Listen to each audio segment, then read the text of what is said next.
Well, this isn't anything too special, but I figured I'd take you along for it. After all, this channel is called NEB Small Engine, so it's about time I posted something with a small engine. This is a 2005 Bilt tractor, pony. Ooh. When I was working as a small engine mechanic, this tractor was going to get scrapped, so I saved it from the scrap heap. It had a rusted deck, did not run, needed a lot of work.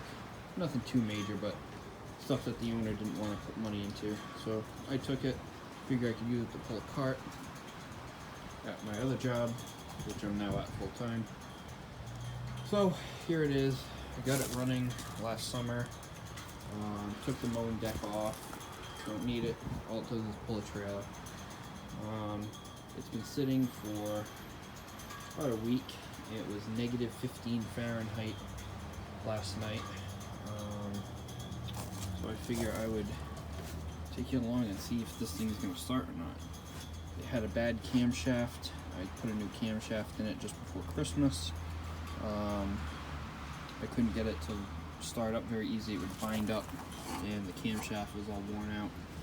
I have no idea how many hours are on this engine, but it's got a new camshaft in it now. Going to check the oil. Wow, look at the ice on the dipstick. Wow, it just goes to show you. Oil's full.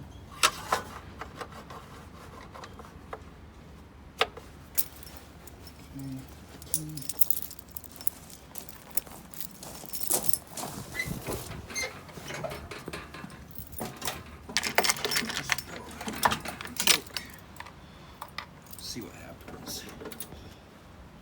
Anyone's wondering, it's 10W30 Shell synthetic oil in it.